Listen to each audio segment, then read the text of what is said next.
across the hard burning desert. Sometimes I struggle the right road to choose. Oh you do, but somewhere over there there is food, clear water, and defeat is one word. You. Emancipation Park, how you do? I said to many sons, life beyond the mountain. I said to many rivers, my feet have walked through. I said to, we have done, awaiting over yonder. Oh, there is too much. Oh, to get to know. Can I testify? Said across the hard burning desert. Sometimes.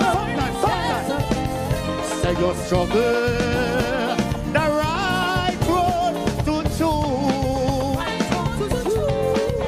I said somewhere over there is food, clear water, and defeat is what. Come on, we have the man. I don't know. Who am I to look for your name now? He laid his hands on me. He laid his hands on me. Christ laid his hands on me. Who am I to see Jesus went and died on the cross? Up on the cross, he died up on the cross. He died up on the cross. Sign up me there. We have done. Jesus to stand the way. You stand the way. Sign up me there. How you do? Jesus to stand the way. Sign up me there. Emancipation Park. How are you look for your name now? I have been through the storm. Oh, this seem like forever. One minute tonight.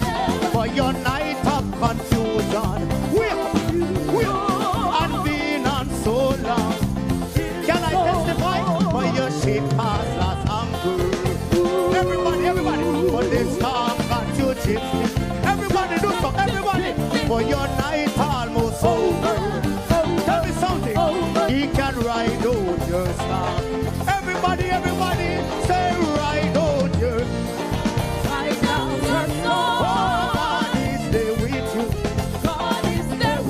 Singing you may not feel it.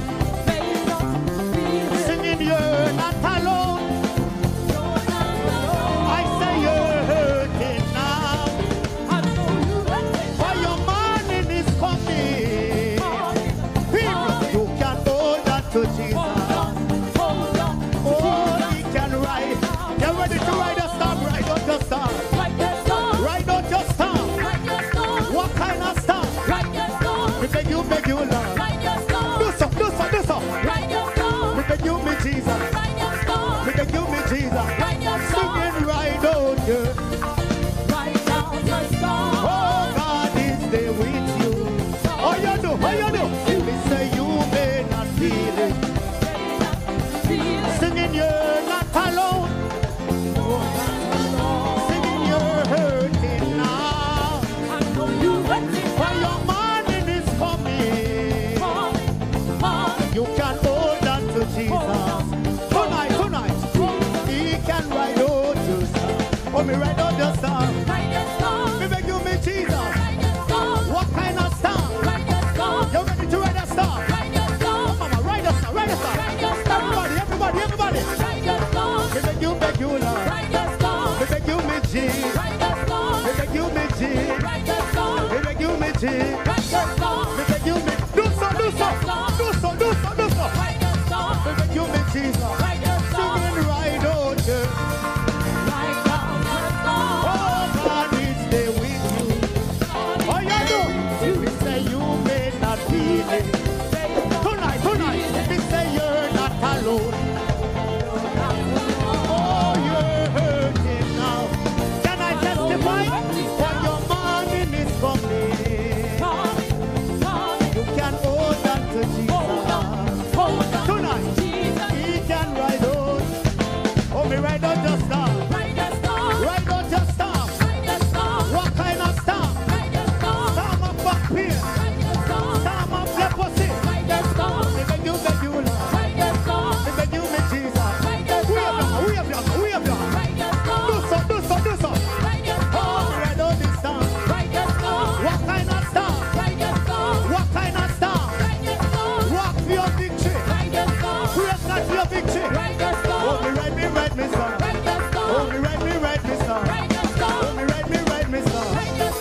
Jesus. Righteous God. We beg you, me Jesus. Righteous God. We have your man, we have your man. Righteous God. Lose yourself, lose yourself. We beg you, me Jesus. Righteous God. Hold on to Jesus. He can ride out your storm. No matter what the storm cloud is, no matter what the persecution is here, but hold on to Jesus. He can ride out your storm. In this life,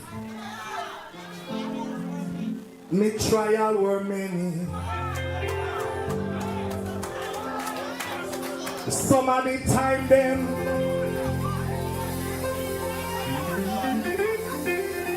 me know say be a foreigner there, you know.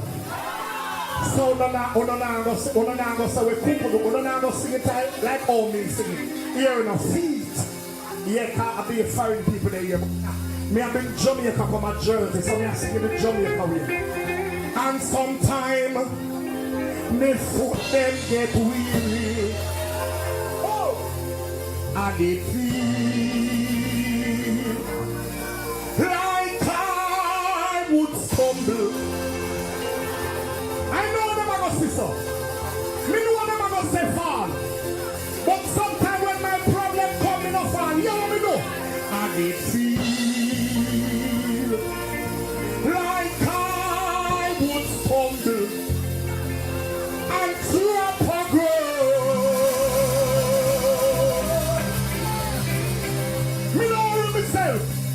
But the jail to lands and leave me.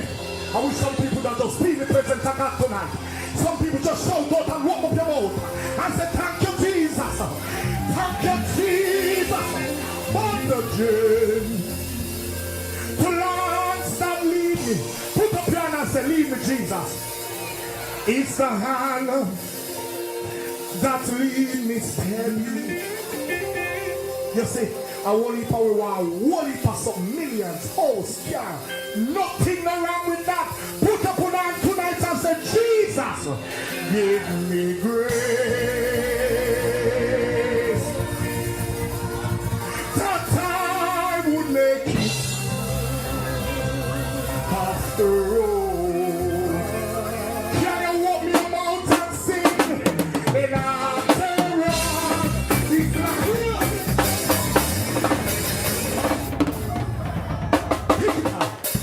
it's like we are the man.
Warn them. And you say it's silent. They're trying to worship Jesus. I am giving you a warning. What I am so put up there and worship. Jesus Christ is in the air. You love him tonight, the mighty man of God. Someone big up Jesus.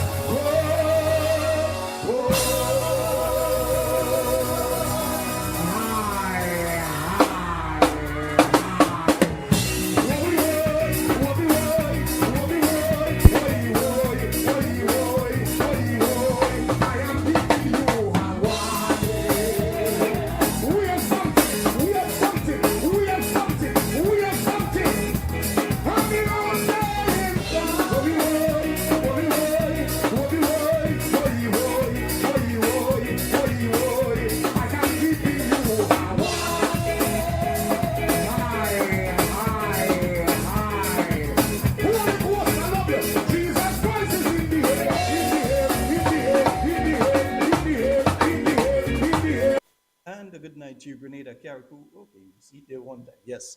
Good night to you, Grenada, Carriacou, and Petit Martinique.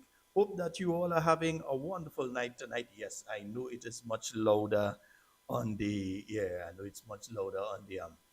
on the music than it is on my voice. Yeah, I know that for a fact. Yeah.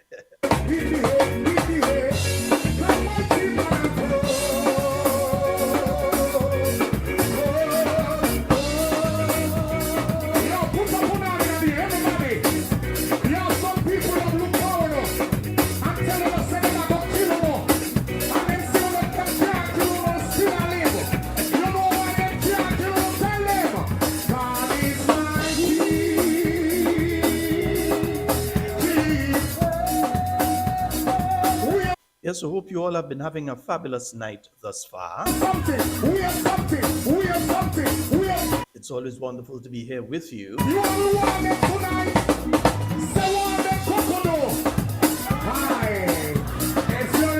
Yeah, bit by bit we're getting there. Yeah, I think the Prime Minister need to hear this particular one here. Can we say it again? Can we say it again tonight? Again, tell them. If you're lifting that glass,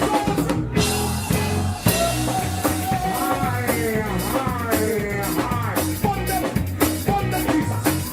Jesus. Tell them. If you can't take low, don't choke. Some people don't want to sing that song tonight, but we have done out everything that is not of God. Everything that is not of God, we have done it out tonight. What are we not churches on their work out? Are you fast asleep? Rise and drink.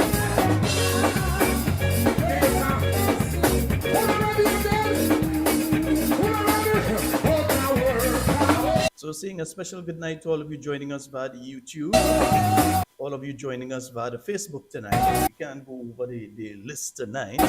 We've got quite a few things to get into and not a lot of time to get into them. Are you fast asleep? Rise and drink.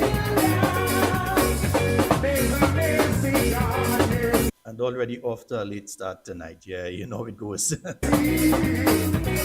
Worship Jesus high. Who can have but you carry go? Hallelujah. Who can have but you carry go? Let's hook up your lamp, but you carry go high. Yeah, I'm not at the location that I'm normally at, and due to that I'm using different equipment. Let's hook up your lamp, but you carry go. Bridegroom. Just after we got all the things straight in our normal equipment, just after we get everything working proper there, yeah, we had to shift just for a while.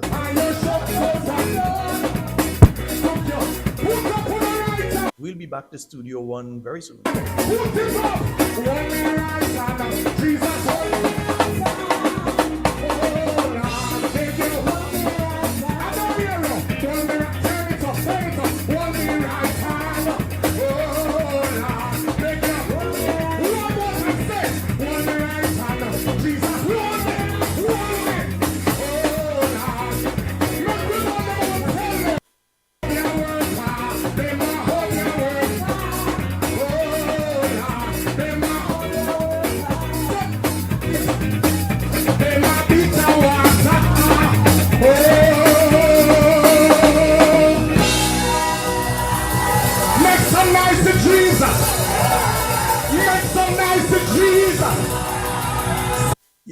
indeed. We'd like to say a special good night to each and every one of you listening locally, regionally, internationally to Talking Points tonight. My name is Sheldon Scott, taking you up until the 10 o'clock hour. It's now already, wow, 19 minutes after the 8 o'clock. And as I said before, we've got a lot to get through tonight. So we can't be sticking. And I switch around things. So I had to be looking on this side. Yeah, that side I had to be looking on, not the other side. This side I had to be looking on. Yes, so folks, let me know if yeah, yeah. Just seeing some messages coming in from some friends of mine there, just giving me little reminders. All right, yeah. So because I've been out and around for the entire day, so did not get to check my messages. So just seeing messages coming in from some of you there, and let me just check on those of you in the chat. Remember, as I said, I will be reading out some of the messages in the chat as we go along tonight and going forward. What we try to do is read out as many of the messages in the chat as possible. And I don't know why that is when YouTube decide you want to not let me see my chat. I want to see my chat. There's my chat. I want to see what's going on in it. Yeah, you're out of order. Yes, indeed. Yes. So seeing all of you, nice, good. And I'm no sticking there, good, right. So good to go. Folks, before I get into anything else, just like to congratulate the NNP on their meeting last night, that meeting that took place in Monlong last night. Yeah, that was a wonderful one, by. Yeah, and quite a bit was actually said during that meeting last night. And I actually want to get into a bit of what was said. Yeah, I want to get into a bit of what was said, but I'll do that right after we do this because tomorrow night there is a public meeting. The new National Party is having a public meeting tomorrow night. That is going to be taking place. Let me bring it up on the yeah. So that is taking place tomorrow, the 29th of May, and it's going to be taking place at the River Sally Junction. So St. Patrick, yeah, it's coming to you. So River Sally Junction in St. Patrick, in specific in St. Patrick East, and we have the Honorable Emlyn Pierre, political leader of the new National Party and Member of Parliament for St. Andrew Southeast, leader of His Majesty's opposition, as she will be leading the team. And along with her will be former Prime Minister and Member of Parliament for St. George Northwest, Dr. the Right Honorable Keith Mitchell. You'll have the Honorable Dr. Clarice Modest, the Member of Parliament for St. Mark. Mr. Bertrand Dron, he is the constituency lead for St. Patrick East. And you have Mandy, yes, Amanda Japal George. She is the constituency caretaker for St. Andrew Southwest. Also, youth parliamentarian for St. Andrew Southeast. Yeah? Yes, indeed. And president of the new National Party Youth Arm. Yeah, man, they're carrying a lot of portfolios. So that will be taking place tomorrow from 6:30. We will be here on Talking Points. We will be broadcasting that. So don't expect a program if it starts a bit late. We tried to have a program last night, but of course, because of the late start, due to various technical issues and so on, they started a bit late. And due to that, we weren't able to do the program. It didn't make sense to come on after 9 to do a program just for a few minutes. Let people go and take a rest. Yeah? So tomorrow night, this one is due to take place from 6:30 once they get started on time. If they get started on time and they are completed by 9 p.m., we will attempt to do the program. If not, no program. Once it goes past 9 o'clock, forget it. Even if it goes past 9 o'clock by 2 minutes, we're not bothering. Yeah? So that's the public meeting at River Sally Junction taking place tomorrow. Yeah, that is taking place tomorrow at the River Sally Junction. So those of you in St. Patrick and surrounding areas, I'm hoping that you all will be in attendance and looking forward to that particular one. Also, here there's another meeting coming up as well. There is another meeting that will be coming up, and that meeting, come on, what are you doing here? Yeah, that meeting will be taking place in St. David. That is taking place this Saturday. So the constituency caretaker for St. David, that is Mrs. Nolene Thompson, she'll be having that get together this Saturday at the New National Party office in Lassages. Yeah, you know there's the office in Lassa just before you get to children that they light there. Nice. Free food, drinks on sale. So you're getting food. Yeah, go through, you'll get your food and thing. But drinks on sale, and you get to interact with the political leader of the new national party and other members of the new national party. So looking forward to seeing you all there. And I always say looking forward to seeing you all there, because even if I'm not there, I'm there. Even if I'm not there, I get the pictures. So I'm always looking forward to seeing you all there. Nice. And if you're looking to see me, you might see me at this one. You never know. All right. After work lime that is taking place this Friday at the new National Party headquarters in Tempe, St. George. And it starts from 4 p.m. Indeed, it's free entry, but food and drinks will be on sale. They'll have music, you'll have dominoes and different games and so on that you can participate in. And if you just want to make a donation, you want to buy nothing, you want nothing, but you want to make a donation, you could make it there.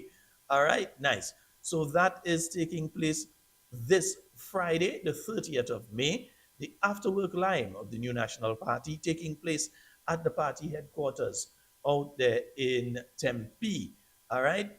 Also remember, the St. George Northeast women, they have their breakfast coming up on Saturday, the 14th of June. Pencil that into your calendar. Yeah, they're having breakfast sale $10. That is going to be taking place on the 14th of June 2025 at Nick Shop in Bolio. Somebody tell Nick I say good night. Or if you see him tomorrow, tell him I say hello. All right, I'm a good partner. You know. Nick, yeah. They're starting from 6 a.m. So that is the new National Party St. George Northeast. Good night to you, brother Nimrod Oliver. The new National Party St. George Northeast branch, women's branch, they're having that activity taking place on Saturday, the 14th of June 2025. The new National Party New York Support Group, they cordially invite you to an exquisite affair. That is going to be happening on June the 21st, 2025 from 9 p.m. 9 in the p.m. I don't go there in the morning and say sheldon in the morning. 9 p.m. And of course, DJ Jude and Small Clothes will be providing the music. Tickets only $100. And you know you have to dress to impress with a lot of zest. All right? So attire formal. And you have to be, let me say formally elegant. Yeah. All right. And in attendance, you're going to have a former prime minister, former political leader, former opposition leader, Dr. the Right Honorable Keith Mitchell, will be in attendance along with the Honorable Emlyn Pear, political leader, leader of His Majesty's opposition, and deputy leader of the new National Party, Senator the Honorable Norland Cox. He'll be there as well.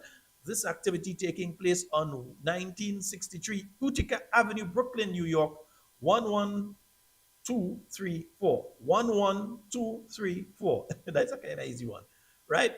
Contact Aisha Oliver on 917-520-3164. Kathy Albert on 347-262-6818. Wendy McGuire at 917-602-1476. Petey Francis on 917-642-7187. Sharon Caesar on 862-234-0879. You're making noise for? You're supposed to be on silent, What is he making noise for? No, don't disrespect the job. Don't disrespect the job. Don't disrespect the job. Yeah. You're supposed to be on silence. So yes, indeed, folks. Yeah, don't disrespect the job. Don't disrespect the job. I am not going to say on that now. The St. Andrew Southeast Women's Arm of the new National Party, they are having their cocktail and dance.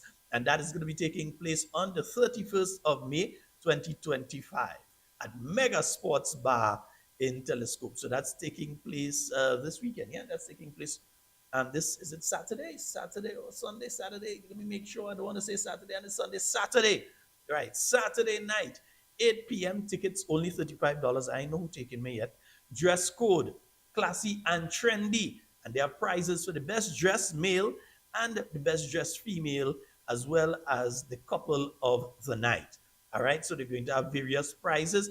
That's the St. Andrew Southeast Youth Arm of the new National Party having their cocktail and dance this Saturday, taking place at Mega Sports Bar out there in Telescope, starting from 8 p.m. Tickets only $35. And remember, Little Kalani, all right? Yes, Little Kalani. She is having her challenges, And I want to thank the couple of you that did go in and make a little donation at the Nexa Credit Union. Yes, I heard two of you went in and make a small donation. I'd like to thank both of you that went in. Corp Bank, I not yet. Maybe all you did and I didn't get the information yet. All right, but these are the numbers for you to take a little pen, write it down. I'm going to show it again later in the program. Take a little pen, write down the number. When you're going to Corp Bank, whether it's a 20, whether it's a 5, we are grateful. We are thankful for that, right? So make sure and help however you can. Right? So that's little Kalani there. Nice, beautiful. All right. And the Goose, yeah, he had the training today. And so Goose, you had training and thing today, man. Watch, let me see if I could pull up something here, man. Nice. Let me see if I could pull up something from the Goose Day. Wait, where has that gotten to? Yeah, here it is. Yeah, man. Let me show all the thing, man. Right. The Goose, and those are the people there at the training. All right. Lovely bunch of people at the training. And he handed over the money that was collected, and so he handed it over today. Today was the final one that he did collecting money for Kalani, and he handed that over today for the young ones. So all of the people that you see there that came in and paid for the session, that money has gone to little Kalani. So that was done today. He did the handing over. So you see, you have nice people out there. That's Kalani's dad. Yeah, that's Kalani's dad there. Taking the collection. Kelly George. Yes, man. Hey, Kelly! What's up, bro? Yeah. And all of these lovely people are part of the training. I had to ask, what? Goose. So man don't want to get fit too. Man don't want to go and exercise and get fit too. I find it's only women I see there looking to see if it's a man somewhere inside there. I don't find I could see a man inside there. Fellas only have to go and exercise and thing too, you know. Don't leave it to the ladies alone. Right? Don't leave it to the ladies alone. All right? So, yeah, wonderful. So they went in, they were part of the training because he does it Mondays, Tuesdays, and Wednesdays. Those of you that want to get fit for the carnival season, you could use the opportunity, go in there and get fit for the carnival season. So once again, we want to congratulate you, Goose. Yeah, the Goose. I can't remember Goose proper name. You're always calling him Goose. All right, yes, for the wonderful job that you have been doing. And I hope others take a little pattern off of what he has been doing in utilizing his own talents to see how he can help. Yeah, to see how he can help the little one, right? So he has been using his own talents to see how he can help. And as many of us that can do the same, let's see how we can do it. Sometimes you may not be able to give $1,000 and $2,000, but you might be able to help in a way that could make them get a $3,000 or $4,000. Remember, they have thousands of dollars. They still have to pay the hospital in New York. Plus, there's care here. Remember, she does have a device on her that they need to address every now and again. She has to go to the general hospital. They have to check on it. She has to, the parents keep it clean. They've been doing an excellent job on that and so on. And they have to be monitoring. She has to return to the United States to continue her treatment, and they have not paid for the first set of treatment yet. So if you can help, whichever way you can help, be like Goose. Yeah, maybe you may not be able to pick up a big set of money and give. You might be able to give a small amount, give it. If you can't give a small amount, you might be able to do something that could raise some money to help. You might be able to do a little barbecue by you or whatever and think that could help.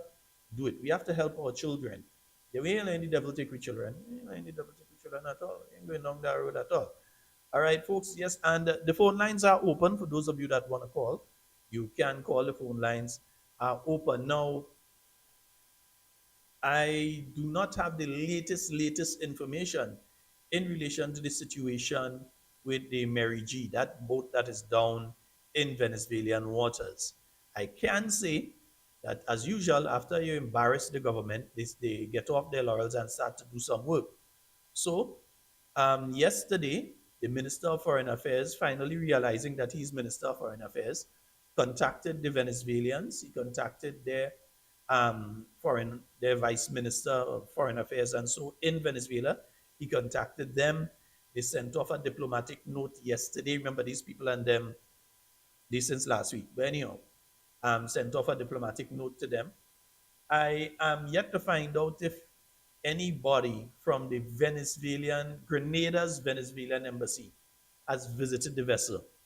Because I'm listening to the captain, they're not allowed to leave the vessel. Everybody has to stay on the vessel. The only person who is supposed to be able to leave is the captain. Yeah? And it's only now that people start to talk about it, and so that you're starting to see the government here finally getting involved to try and get their citizens home. They're saying within the next 48 hours or so, the individual should be, if they're not home already, should be in by the weekend. They should be back in Grenada. Let's hope so. Also, I think definitely, there has to be some consideration for the losses that these people have incurred. Because believe me, they incur some losses. Yet there are perishable items that are on the vessels, and these people definitely lost a lot of those perishable items. They're gone. Yeah, the captain didn't mention it, and so, right? Yeah, a lot of people did mention it. They lost goods and so on. And I'm calling on the government to not just get these people back into Grenada, but to create some sort of facility. Listen, ever since, anybody remember Tropical Storm Lily? People wouldn't remember Tropical Storm Lily unless you were directly affected by Tropical Storm. That was way before I even. There's Tropical Storm Lily. It affected agriculture, damaged some crops and things like that. We got a little touch from that. After that, there were various other weather events. And under the new National Party, you always found, and farmers, if you say what I'm saying here is not true, you know that you lying and I telling the truth.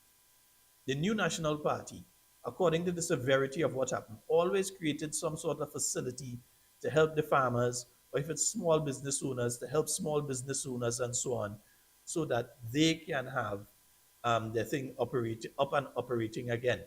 So whether it's farmers, whether it's people with small businesses who they have the business damaged due to some circumstance, or situations like this, that you create some sort of facility. No, we're not saying take up taxpayer money and just hand to them.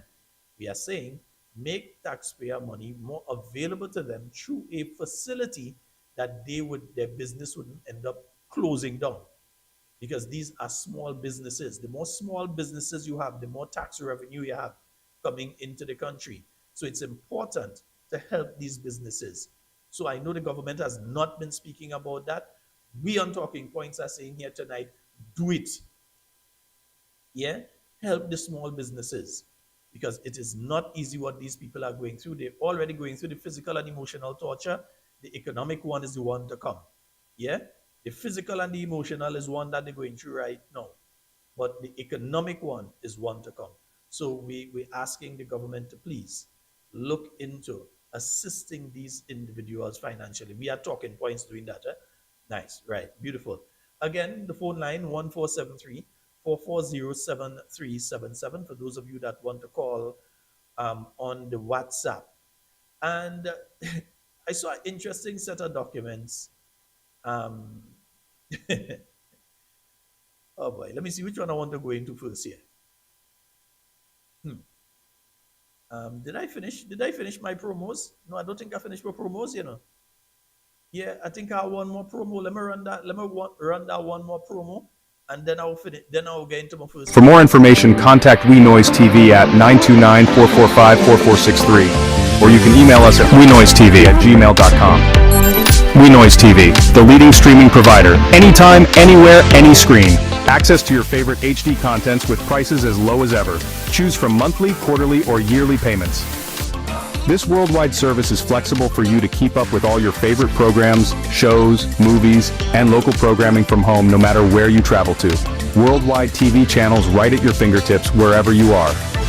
Latest in live sports, binge watch all your favorite TV shows, movies on demand, videos on demand. You can pause, rewind, fast forward anytime. Never miss 1 minute in entertainment important to you. No contracts, no added prices for sports or premium packages. We certainly don't have to pull tricks like cable and satellite companies. Our product speaks for itself and beyond. We Noise TV. We have everything like Netflix, Disney, Amazon, Watch your favorite movies, TV shows, and series with our services. With our service, you will get rid of all other subscriptions.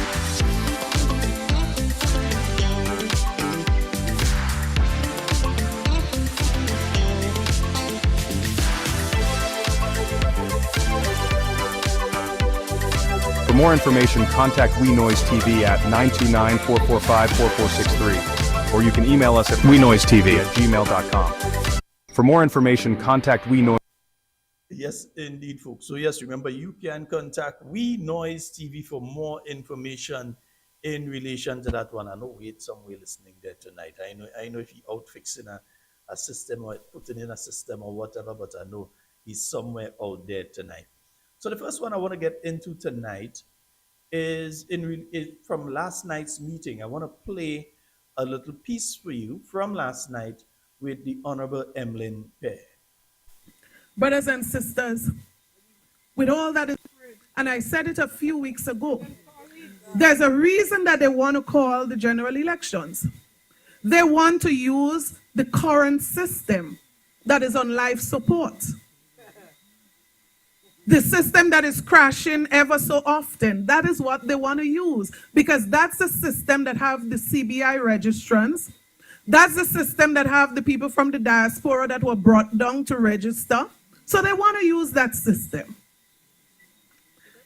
Brothers and sisters, we are extremely concerned about some of the signs that we are seeing of desperation.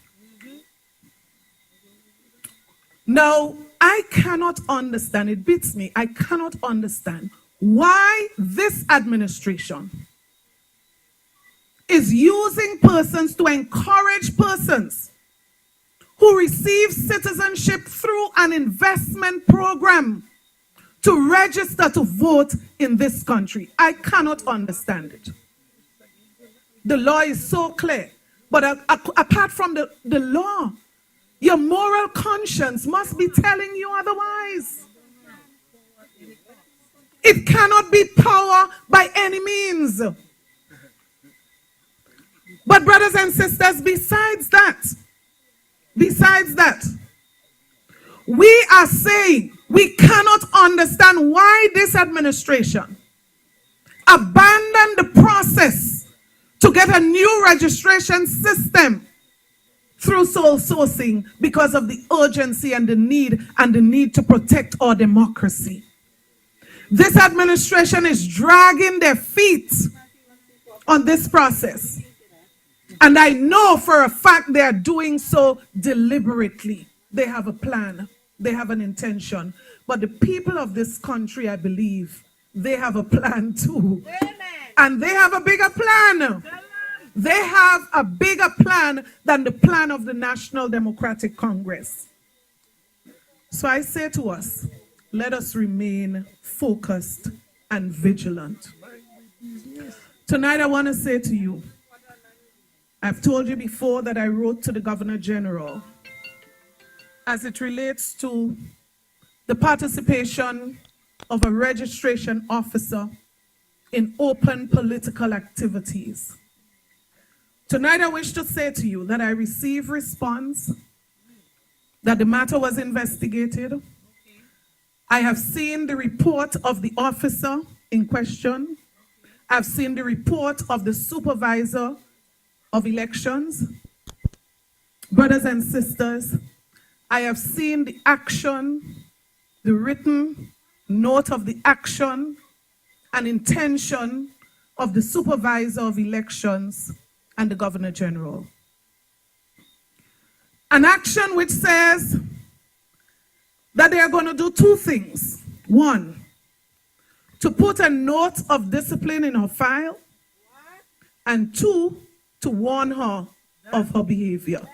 Brothers and sisters, tonight I say to us, the New National Party will not accept this level of discipline for such a grave offense against the people of this country.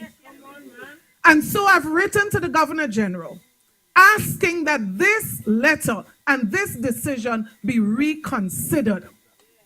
Brothers and sisters, just in Trinidad, in the recent build-up to the election, an officer was seen in a similar position and was removed.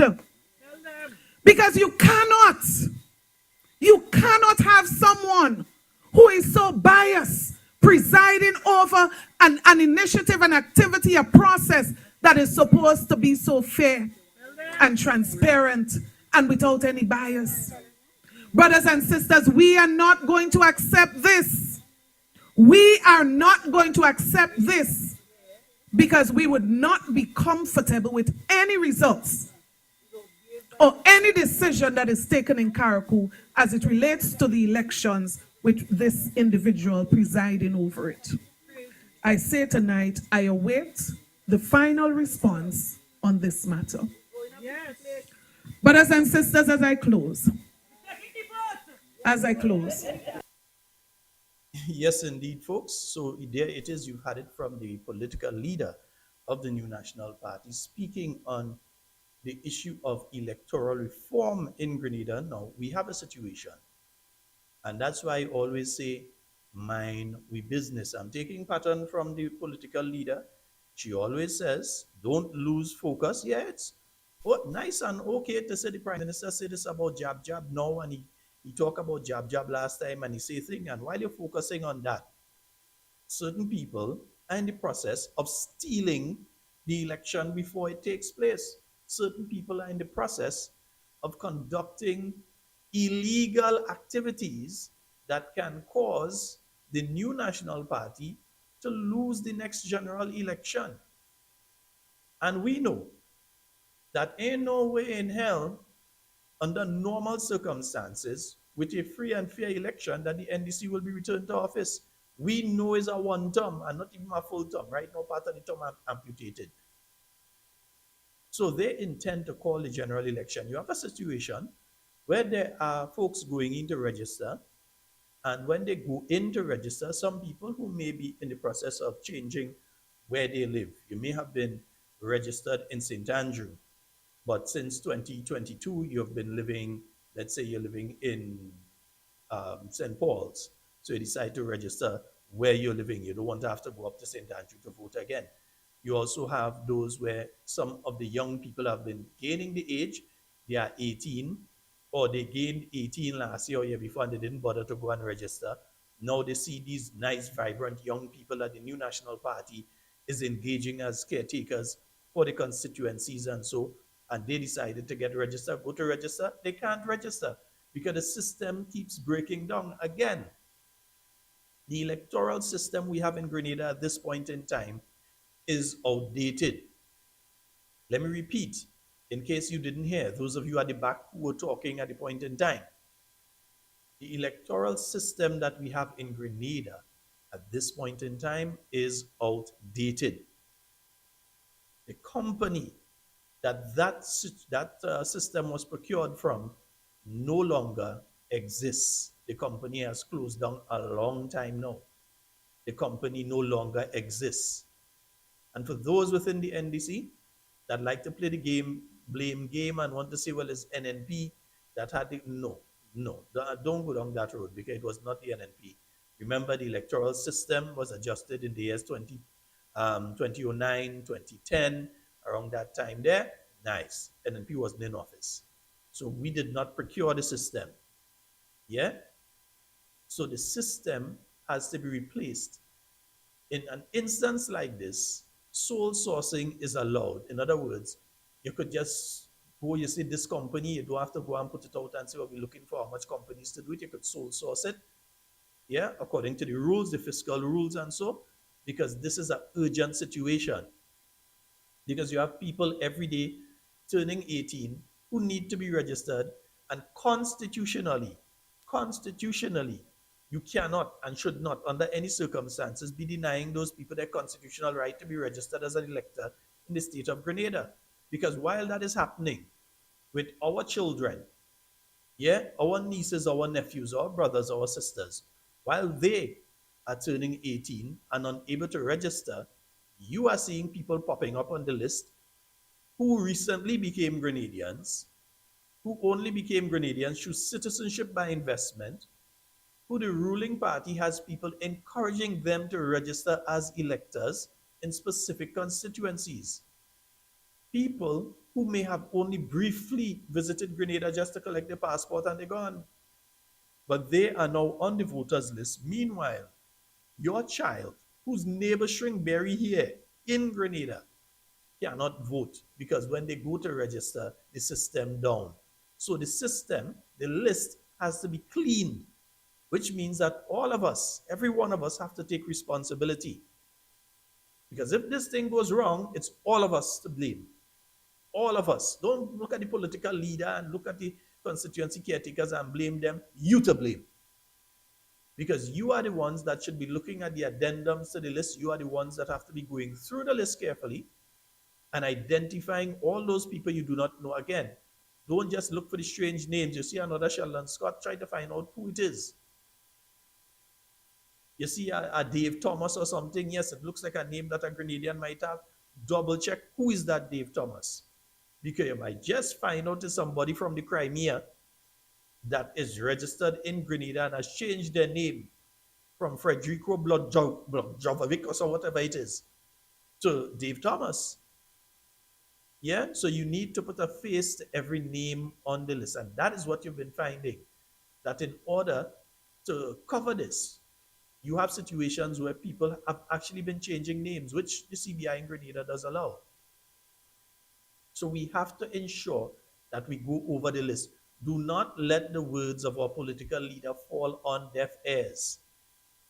We need to ensure that we are looking carefully at the voters list, that we are combing through it, and that we are ensuring that each and every name that is on the list should be there. And all of the names that need to go on the list have the opportunity that constitutionally they are due to be registered as an elector in the state of Grenada. No one should be going to an electoral office and being told the system down, you have to come back next week or week after or whatever. We know young people, they go, you get them to go this time. By the time you're looking to tell them go again, they ain't bothering with that. Then you hear election call, how much hours for registration, and everybody rushing to register then. Yeah? So we need to ensure that the system, the issues with the system is addressed before, not during, not after a general election, that the problems with the registration system are addressed before and not after. Secondly, we heard our political leaders speaking of the situation with Ms. Jack out of Carriacou. Yes, I call her name. Ms. Jack out of Carriacou, who has found herself in various activities of the National Democratic Congress as a registration officer who during election becomes the returning officer. In other words, that the chief cook and bottle washer when election call in Carriacou. Forget everybody else. That is who in charge. That is the individual to make the decisions in Carriacou in relation to various aspects of the election. That person has shown clear political bias and needs to be fired. You make no nice way of saying about it and, oh, they need to adjust. Fire she need to go. Because sometimes we like to play nice and nice does come back and bite us in the cojones. So she need to go. Yes? She needs to go. Nothing personal, but it is political. And no political person, no person who is openly showing political bias like that. Everyone would have a political bias because you're going to vote too. So you must have a bias to decide I'm voting for this person or voting for that person. But your bias is not supposed to be out in the open like this, like you're openly showing support, because you're actually encouraging other people, therefore, to follow you when you're doing things like that. And as such, she needs to go. I've heard of the registration officers before in Grenada. You used to go rally and see the registration officer in the colors of a political party, whether the NNP or the NDC or the GULP or whatever.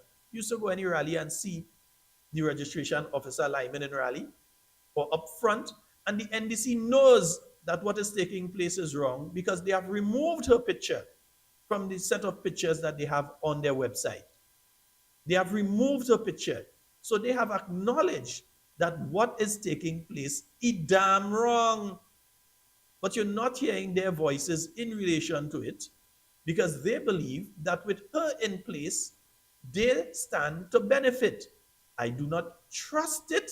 She needs to go. This thing about putting in file and all kind of thing, that file need to be filed.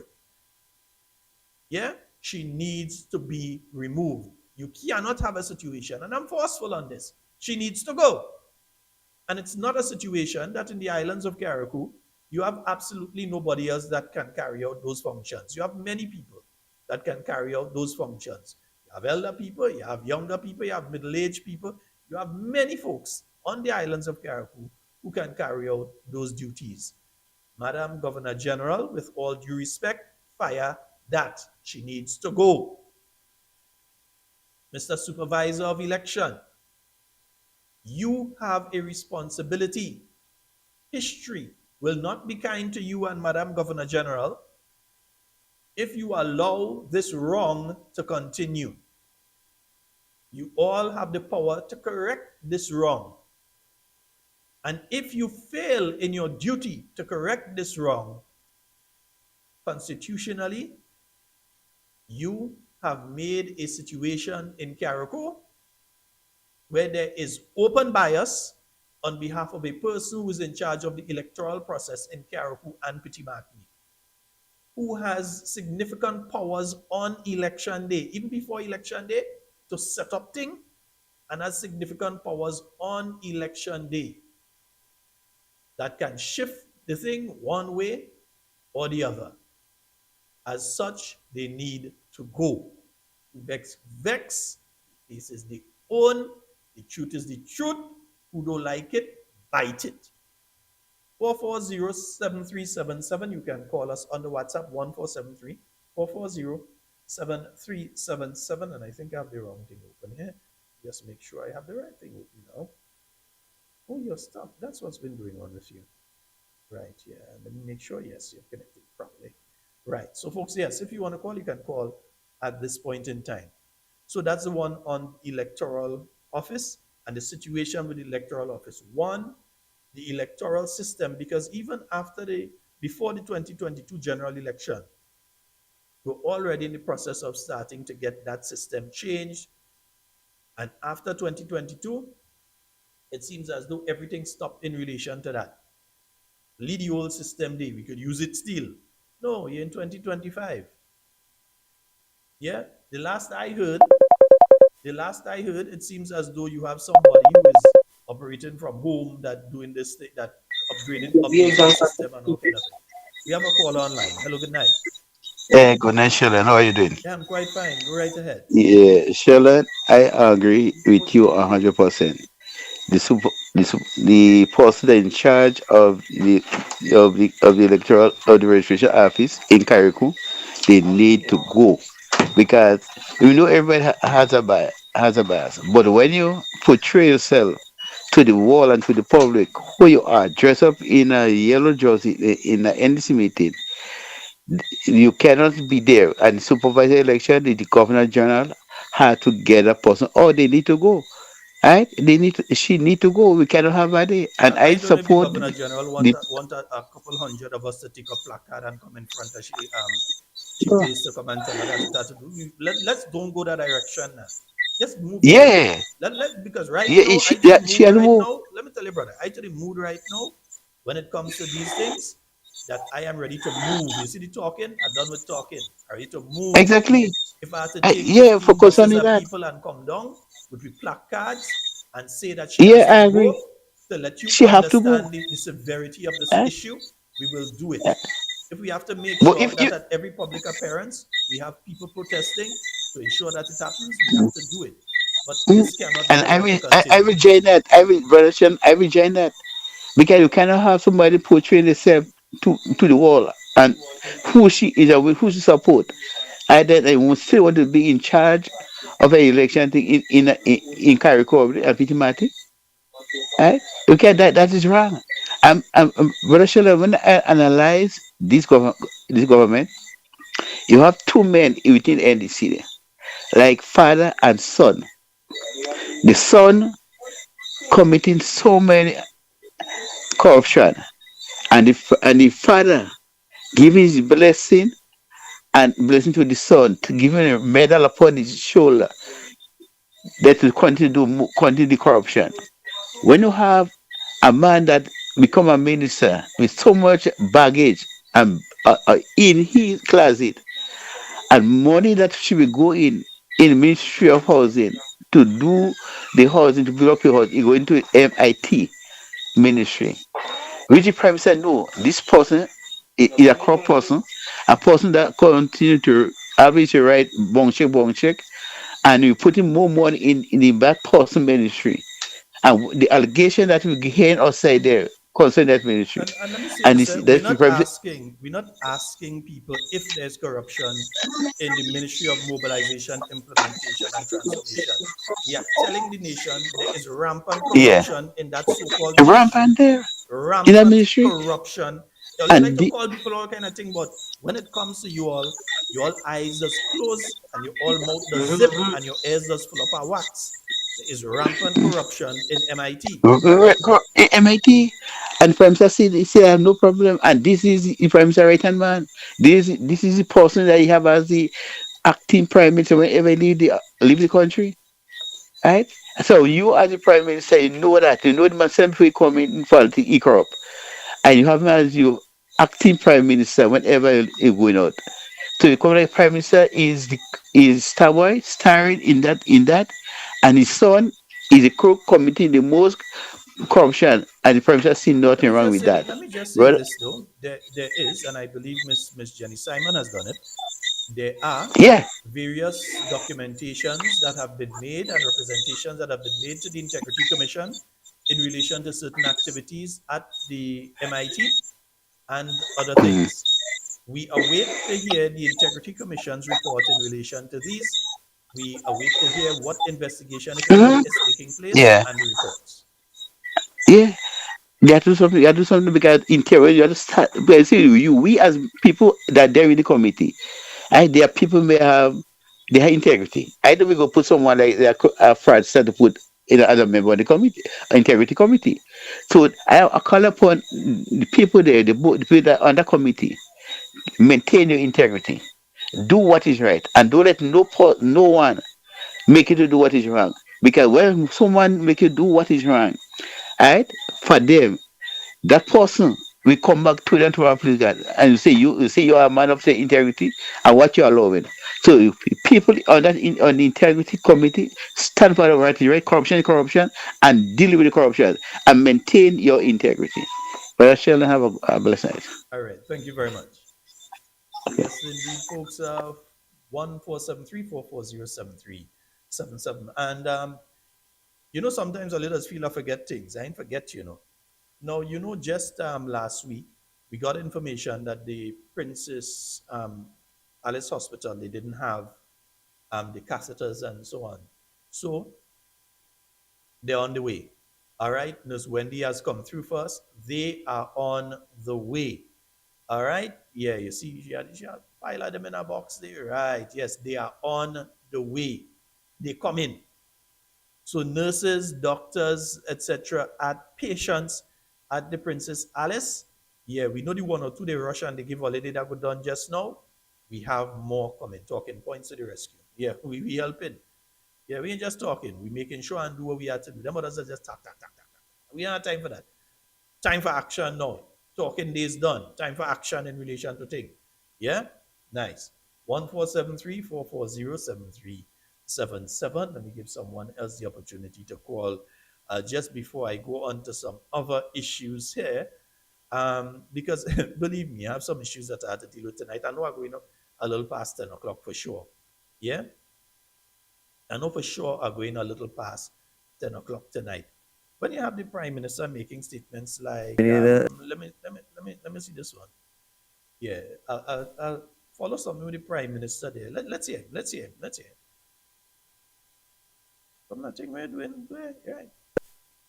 And many private institutions hire, engage, and employ Grenadians in the diaspora routinely. I could give you current examples. On our statutory bodies and boards, we have persons in the diaspora who don't even come to Grenada. And they serve on many of our statutory boards and provide their services virtually. I'll give an example. The Transportation Commission is largely staffed by Grenadians, the board, by Grenadians in the diaspora who don't come to Grenada. serve on many of our statutory boards and provided services virtually. I'll give an example. The Transportation Commission is largely staffed by Grenadians, the board, by Grenadians in the diaspora who don't come to Grenada. These and boards, we have persons in the diaspora who don't even come to Grenada. And they serve on many of our statutory boards and provided services virtually. I'll give an example. The Transportation Commission is largely staffed by Grenadians, the board, by Grenadians in the diaspora who don't come to Grenada. So I've just played that for context. Huh? So I'd like the Prime Minister to explain to us. Yes, somebody may have the best degree in relation to civil engineering. They may have a degree in some aspect of transportation and so. They are not living in Grenada. They don't visit Grenada. So they don't know what it is like at 7:30 in the morning to get a bus from Grandance, to go to town. They do not know what it is like to get to town and then have to get a bus from there to go to Tempe or Mount Parnassus or River Road. They do not know what it feels like to have to get a bus to Mount Moritz after 6 in the evening. They do not know what the people on the West Coast are going through. That all these people, when you finish work at 6, that you have to rush out of your workplace to ensure, especially if rain falling, then Papa, you try to get out early to try and get transportation to go up on the West Coast. They know not of the people working in the hotel sector who, when they finish and the bus drop them after 10, 11 in the night, some way along the West Coast Road or the East Coast Road, and they have to bomb ride to try and reach home and rain come down and wet them, and they still have to come back down for work for 7 the next morning.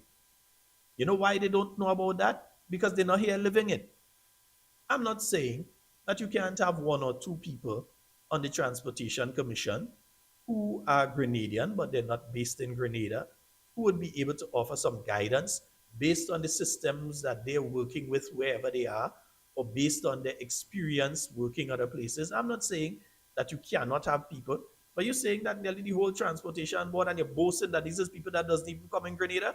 So them know about traffic down Grenans around midday when everybody looking to rush into Grenans to get food. Because when you really look at it, if you have to get food, it's Grenans you have to go, because in town, your options are very limited. Very, very limited. Yeah? But you're boasting? Nice things to boast about? We have a caller online. Hello, good night. Hey, brother. How you go? I have a question or two to ask. Go ahead. First one is about the registration place and the lines. Do you know if it is in operation now? It is supposed to be operating. I have not been in that vicinity for quite a while, so I cannot tell you if it is or if it is not. What is your last interaction with them? When was your last interaction? Actually, I'll find out tomorrow, please. I'll probably go there and see. Okay. So Alright, I can't say, because I know that various offices have been getting reports in St. George Northeast for one. I've been getting reports of people going to register. Even after they had the whole system shut down and they say everything is back up, you're still getting reports now of people going to register and being told the system is down. Okay, I will find out about that tomorrow, please, for sure. Once God give me life. Let me know. Yeah, I will, definitely. The other thing is, concerning the conversation with the lady, the young lady, or whether mid-lady or what, in Carriacou, in the registration thing, I 100% back in that situation where she need to go. There's no way that we could feel comfortable with her in there. She's a deliberate, a ever-present danger, a threat to the process, because she's not hiding. She didn't hide to show who she is. And if she could do that in the open. You know, the law always says, when you hear the lawyers and you hear the judges, and they say justice must not only be done, but seen to be done. Exactly. Yeah? So you can't just say, well, you put in something on she file and so on, and she's still there. Because it's still the No, no, same no. person that went into NDC activities. It's still the same person. She hasn't changed. Exactly. She has already shown open bias. She needs to go. And Exactly. if it takes us, whether as the NNP or as talking points, if it takes us to organize some buses and go down there to the Governor General residence and say to the Governor General to her face, this woman needs to go, or to make sure that every activity she goes at, there's a bunch of us there protesting, we'll do it, I'm done with the talking. Time to do things. Yeah, yeah, yeah. I don't mind that at all. I don't mind it. And another thing, I'm sorry to say this, but I have to say it. You didn't say it. Nobody said it. I am saying it. To me, the Governor General herself seems to be shady. I'm sorry, but that is how he looks to me. I And wouldn't if I say have I the would say that the opportunity, Governor General is shady. I'm saying that the Governor General needs to do she work. And her work is to well, protect the Constitution of Grenada. yeah, She yeah, represents His you're right. Majesty the King, and her job is Yeah, to protect the Constitution of Grenada. At this you're time, so she right. is failing by having this person remain in that position. Love you, but no, when you're doing Hmm? right, I'm saying it as it is. Yeah, you're right. But like If I you said, cannot handle the job, resign. yeah, like I said, this is my opinion. There's two things I've seen that she done, which I don't find she looking on the level. And if I have the opportunity to say it to her face, I will tell her that. I think she need to pull up on her socks if she wear one. She's showing some bias, in my opinion. Okay, and I don't like that kind of thing. I feel like if you have a job, you have to do it to your best of your ability. Or resign. And the best of the ability have to be in the neutral. You're not supposed to be in the number one or the reverse. You have to be in the neutral. And I'm not seeing that with her. I'm sorry. Good night, Mr. Scott. All right, thank you. My simple thing is if you can't do what you need to do, resign. Okay, simple. Plain and simple. You can't do what you're supposed to do, say bye-bye. Say, I can't handle this. It is beyond my ability at this point in time, and go. And maybe somebody who would be willing to do the job in a proper manner, because that is not proper. The way that the opposition leader was treated when she was being, well, she wasn't even sworn in to say, well, okay, let me invite friends and family and so on, have my children there and my husband, and you just basically hand your man an envelope. No way in the Caribbean I ever see that. And I just be wrong. No way in the Caribbean you ever hear the swearing in the leader of the opposition, just call them down and hand them an envelope. What nonsense is that? What nonsense is that? And now you have a situation with clear bias. Clear bias. The individual has to go. There's no if, what, or but about it. There's no dancing around the fire on that. They have to go. And if it takes us to have to take action to make them understand that the individual has to go within the laws of Grenada or through the courts of Grenada, whichever way it have to go, then so be it. But they have to go. If what about that, joke with the stupidness. They feel the stupidity all they dealing with her. They had to go. Right. Folks, there's also, I was listening to the Prime Minister as well. And there was a very interesting statement that was made by the Prime Minister yesterday. And let me From just Samantha Pascal. Will Mount Sinai be allowed to associate with Cuban doctors given the U.S. government's position on Cuba and Mount Sinai's ties to the U.S.? Well, it's a question for Mount Sinai. I can't answer the question. It's a question for Mount Sinai. I can't answer the question. Ties to the U.S. Well, it's a question for Mount Sinai. I can't answer the question as to what Mount Sinai would or will not be allowed to do. Okay, all right. Why me? Folks, let me just find out something there. What do you mean there's a question for Mount Sinai? Your government just told us that they signed an agreement with Mount Sinai to provide a particular service to the state of Grenada. you contractually obligated the state of Grenada to Mount Sinai to carry out a particular function in the state of Grenada. Yeah? I think there's a figure of $2.5 million somewhere in all of this. $2.5 million that Mount Sinai has to be paid per year. There's now a one-off payment per year. So millions of dollars are going to get to the people that you don't know if they can carry out the job. No wonder you could hire all them incompetent people in your cabinet because you're accustomed giving people big salary that you don't know if they could do what they're supposed to do. You're the prime minister.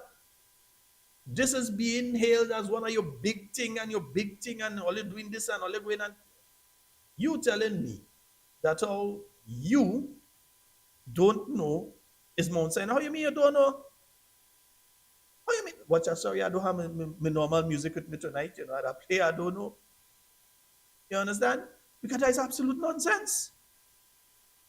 That, my friends, is absolute unequivocal nonsense. So without knowing if the people are able to carry out a particular job due to US law, because US law is very specific, you know, in relation to the activities of companies and individuals, entities in the United States, and the way that they interact with the Cuban state, Cuban individuals, Cuban officials, even products coming out of Cuba. Yeah? They are very, very specific in how they deal with all of these things. But let's just hear him again. Let me just hear him from the thing there again. Will Mount Sinai be allowed to associate with Cuban doctors given the U.S. government's position on Cuba and Mount Sinai's ties to the U.S.? Well, it's a question for Mount Sinai. I can't answer the question as to what Mount Sinai would or will not be allowed to do. But that is something that you're supposed to investigate before you tie us into a multi-million-dollar a year arrangement with these people. Because we can very well find ourselves in a situation, where you've tied them in and now some drastic measures have to be taken either on their end or on the Grenada end, one or the other. Because let me just point something out here. Let me see. I should have these things here somewhere. Yeah. Now there is. Let me bring it up here.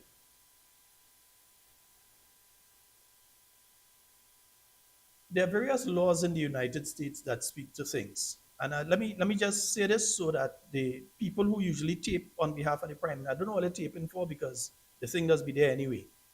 But I want you all to make sure that the Prime Minister understands under the laws of the United States, yeah, that he might want to go into Part 515, yeah, Cuban Assets Control Regulations, right?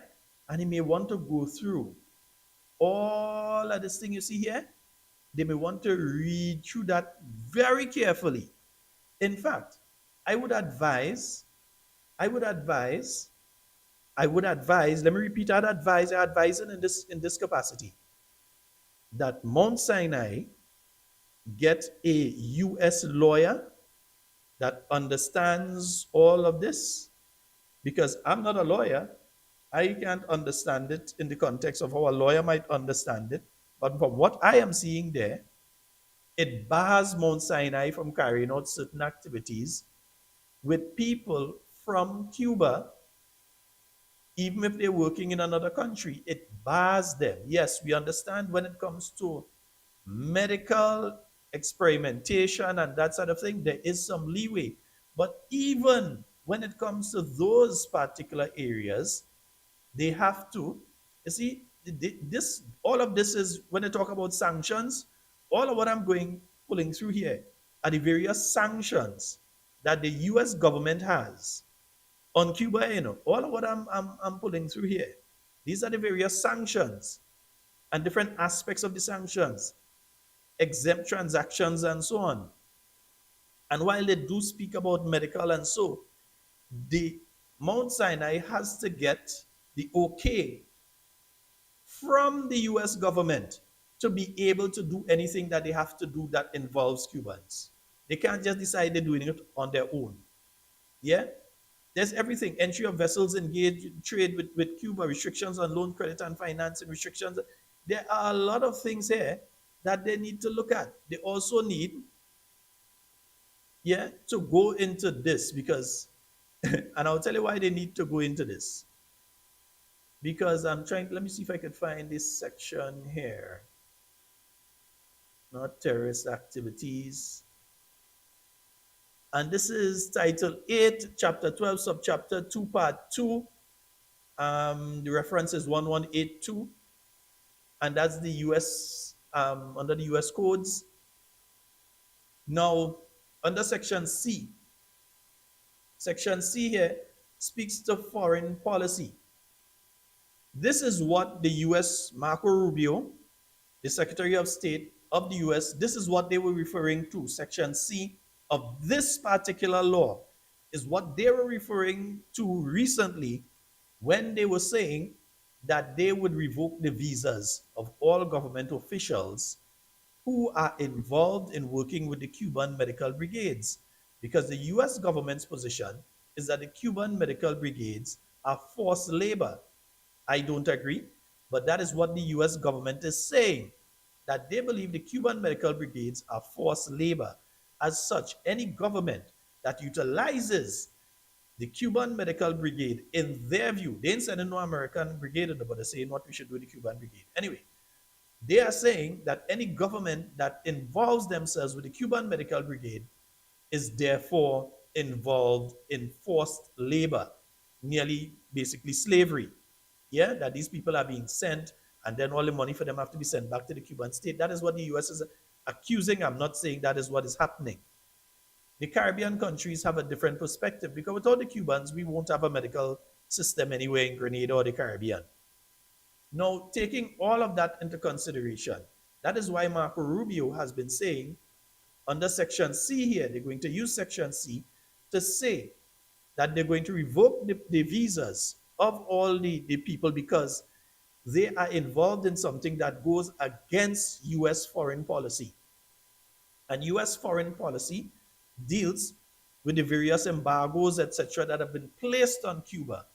And that Section C is saying that by engaging with the Cuban Medical Brigade, that you are going against US foreign policy and US interests, and as such, you are liable to have all of your visas and all of that. And you see, they're talking about their family members and everything here, you know.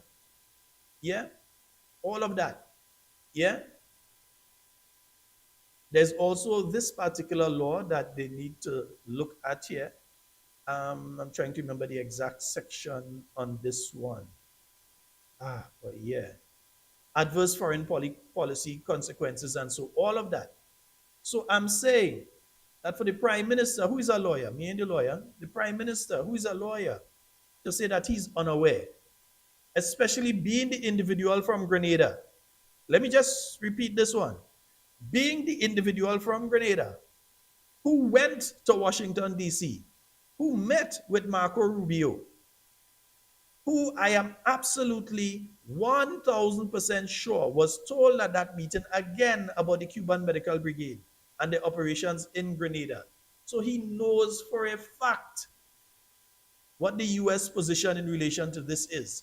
Yet still, less than a week later, you're signing an agreement with Mount Sinai. You're closing down hospitals, by the way, but you're signing an agreement with Mount Sinai to deal with certain aspects of our healthcare system in Grenada, where they will have to interact with these same individuals that the US is telling you that you have to get rid of. So we stupid.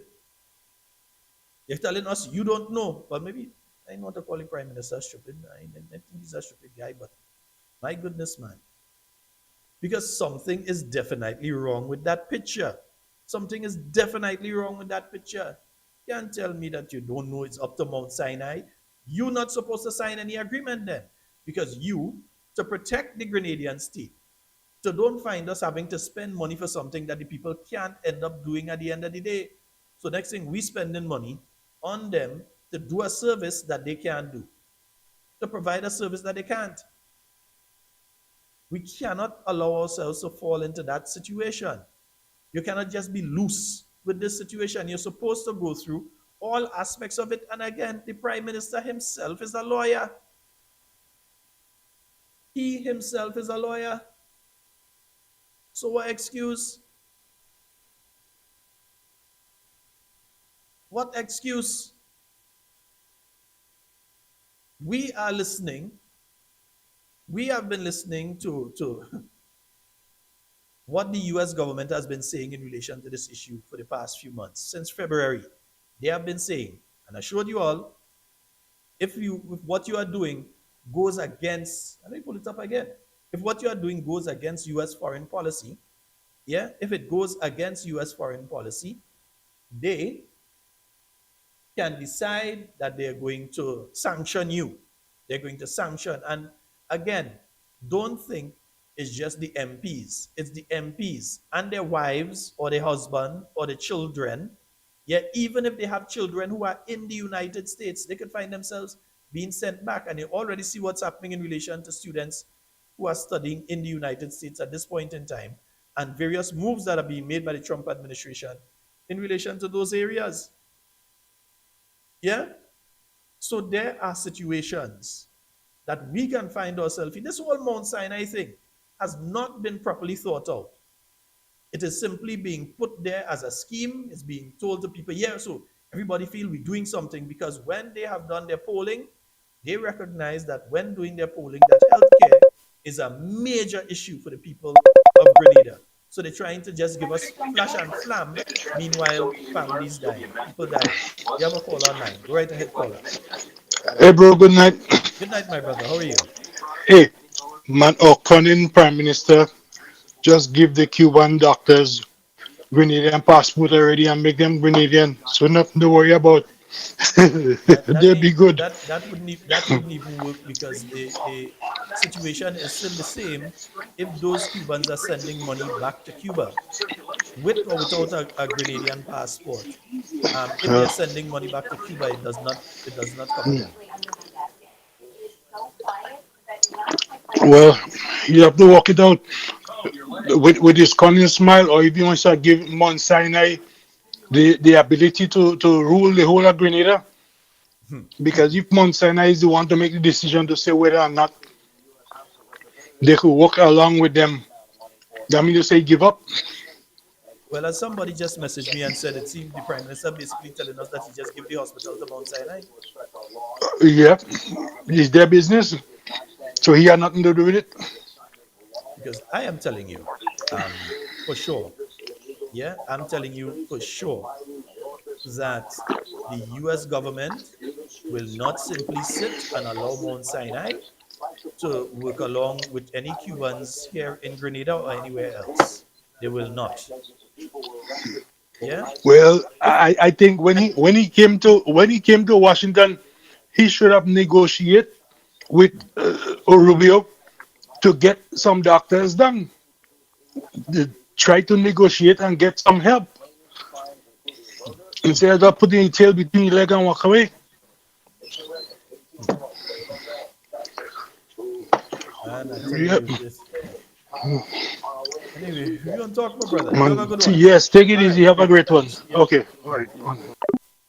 Yeah, folks. 147344073 That's the number for you to get onto the inside of tonight's program. You're telling me you don't know his Mount Sinai. We pay 2.5 million a year. You're telling me you don't know. Man, you better damn well get to find out and know quick. We have a caller online. Brother, What go for that? that day I want to start off by saying Ham and Bussy, one woman, they really don't like us, brother. You get me? They really don't like us, brother. Quick question, yeah, with the Mount Sinai thing. The setup of Mount Sinai, would they be testing, because they talk about research and all that? Would they be researching biohazardous material here? Are you aware of that? They will. When I say that, hospitals, especially if you have a teaching hospital where you have experimentation and so taking place, one of the byproducts will be biohazardous Biohazardous material. yeah, which has to be disposed Okay, of in a proper manner. So with the outline or plans for strategic, we say, purposing of research and all that, have the government highlighted any safety protocols that they have put in place for such a thing? Because the reason why I'm asking, I noticed from the 3D model they had like some waterways, right? So one, there'll be a substantial amount of water that be needed for the medical, where's the city, Yeah. because they have waterways and all that. And So again, nobody's saying it's a for bad idea, but it's the implementation and just say joins and trying to do things for saying sake. But go ahead, partners. yeah, okay. So my sitting is one, we have such a problem. They're making it a problem that we have water scarcity or the potential of that. So where is all that water just going to miraculously come from? Like what waterways would they be tapping in? What water table would they be tapping into to have the visuals as pushed in the model? But Like it's where with all the water? not only that aspect of it, brother. If you're going to do a quote unquote medical city, it is going to be a strain on the electrical grid. Exactly. Yes, you can cut some of that by utilizing solar panels and so on within the facility, but that is not going to provide all the electricity, I assume. There's going Needed. to have to be some Facts. sort of balance in relation to it. So outside of the water, there's also the electricity aspect. Okay. Another thing. So to actually get any benefits of the medical facility, medical city, how much years do we have to wait? Because based on the size But who of the tell you that is structure, so? Who based tell? on what Hold on, partners. Who tell you that is so we? Listen, I that always I facility. I see always say a lot of Billionaires people. for Billionaires, yeah? A lot of people have to understand something.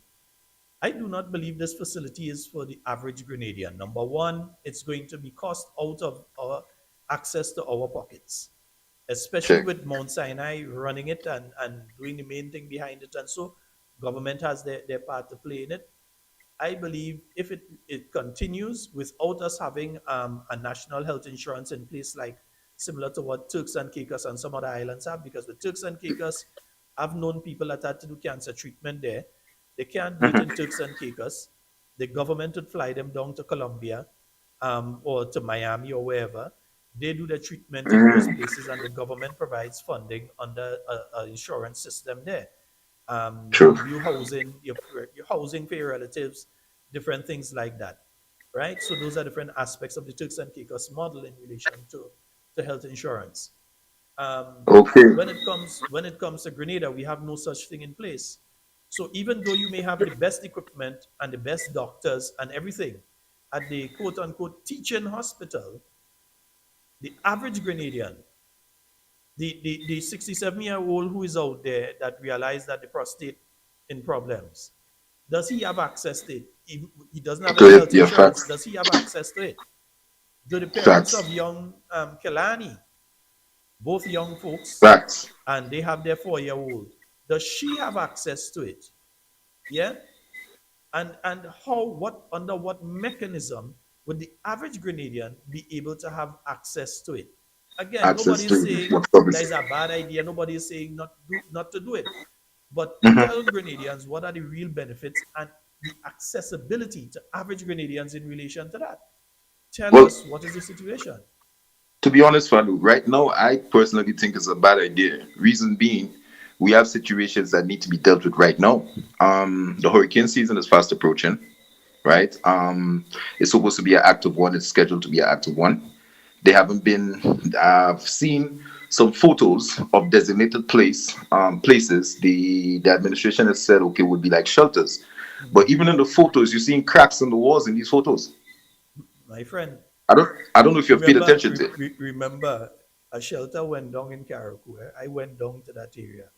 A shelter went down in Carriacou. When the shelter go down, the people and them had to run to a place next door that wasn't a shelter. Yeah, yo, The this shelter is madness. disappeared. The shelter This is disappeared. this is madness. Um, in reference to one of the last clips you played there, is the is a PM now saying that he's more or less bought into a franchise. Because if they have the last word in what goes down in their place or their establishment, wouldn't that mean that they have So control over the situation. Well, So is it that the somebody two the messaged two me and they million? said it seems as though that Mount Sinai basically own the hospital now. Yeah, well, I find it's like a franchise they bought. Just it's no different from like somebody man's buying franchising KFC or Subway or something. That's what it comes as to me. Like you paying for the brand name in it. Yeah, You get me? yeah, I Um, understand. Mhm. there's a clip that you played before too. This is amazing because it's like, as I said, we've been saying, or so much people been saying, especially on this program, um, more or less what the PM and them's doing right now, how they've been doing for a minute. But a strange thing came to mind. Like, I remember Mr. PM normally talks about he endorsed, he tried to invoke a spirit. People or believers of the cabal and stuff like that, they have a term that they use. Not really from, I can't remember it right now off my head, but it more or less suggests that when they're doing immoral stuff, they put it in your face, and if you align with it, it's more or less they don't have accountability for your moral perspective. It's almost like, you see, remember the thing with Balenciaga when they was doing the thing with the children and all of that, right? Oh, the And ad, people yeah. was still people are still buying the products, right? Mm-hmm. Right. So Oh, you they mean the, have the a they children working in the, yeah. Mm-hmm. right. So they have a concept that they work with. People and believers of these things, that they push it right in your face and tell you, okay, this is what we're doing. So they disrupt your moral frequency. If you partake in it, it's more or less you co-sign it. So they get more power and allegiance based on that. It's a crazy topic, but it just come to mind based on the patterns of things. Because I'm saying, I remember I mentioned a while back, I don't even think these men and them acting like they want to go. They're not even acting like, you know what, even to pretend to try to get some things right, bro. It's like right there, right there, right there. Every day, every day, every day. There's something new. I don't. It's just madness. Same way, I'm gonna give somebody a chance. I know you're here running long on time, but they really don't like us, bro. Everything Mitchell asked them, I don't know. Yo, they really don't like us. I just tell them be ready for the job. Oh, that was a funny thing. Hold on, just before I run off, because you remember they launched that carnival thing early, right? Yeah, Carnival has been No, launched, I think, right. sometime week before when, yeah. Okay, so now the PM is saying that it's too early for jab. I tell them when the real jabs come down. When the real jab come You know, I around. staying out of that one. I leaving that. I think people defending that and dealing with that enough on Facebook. I ain't think I had to say anything on that one. I look at socials, and believe me, I don't have to say a word. Grenadian Padu, dealing with it yourself. they underestimating greens. They underestimating greens. 473 is not like that. Eject. And you have people that was around when 809 was the code before 473. Go on. All right, man. Respect, Thanks. brother. Yeah, man. Respect. Me and that jab thing, papa. You old people consider me. I don't take it part. I stopped playing jab a few years now. Me. Yes, indeed, folks. 1-473-440-7377. You know something very, very interesting, right? Um, I found something very interesting. And out of the Mount Sinai thing, because believe me, we have to come back to that Mount Sinai thing. Because I am absolutely sure that the cabinet of Grenada, the government of Grenada, the project sponsor, all these people did not go into the law 515 that the US has in place in relation to sanctions on Cuba, persons that are sanctioned, entities that are sanctioned, services and goods that are sanctioned, services and goods out of Cuba that are sanctioned, and the possibility that they may be entering into an arrangement that may cause those sanctions to have to come into effect with some aspect of what is going on here in Grenada right now. And remember, you're not playing with no path government in the US right now. They're playing with a government that, yeah, they're making joke. They're dealing with it. All right, yeah, they ain't making no joke with nobody right now. What they say goes as far as they're concerned. Right, folks? Very interesting, though. I saw something come across. Yeah, I saw something come across my table the other. The following staff members are asked to report to the Cabinet Office on Friday, the 30th of May. That's Friday coming earlier, from 9 a.m. for contract signing for the dates stated here under. These contracts were previously shared with individuals sometime last year for review. So nurses, yeah, nurses, you all are being asked to, yeah, you see them, some of them, yeah, some of them dates and them main two things on the names. You see the dates and them thing, yeah. 2016 to that, and 1st of January that to that to 2024. Yeah, they're trying to bring all of them up to December 2024 and think, and don't come with this nonsense. We all trying to claim that these people were working and they didn't have contracts. That is a lie from the pit of hell because number one, there is no way they could have been paid by the Ministry of Finance if there was nothing there for them. Yeah, they had to have some sort of documentation inside there. So yeah, so I realized that the nurses, yeah, there's the list goes on, the list is long. Look at somebody from 2009 that was under the last NDC. So you have somebody from 2009 to bring them up to December 31st, all sort of thing.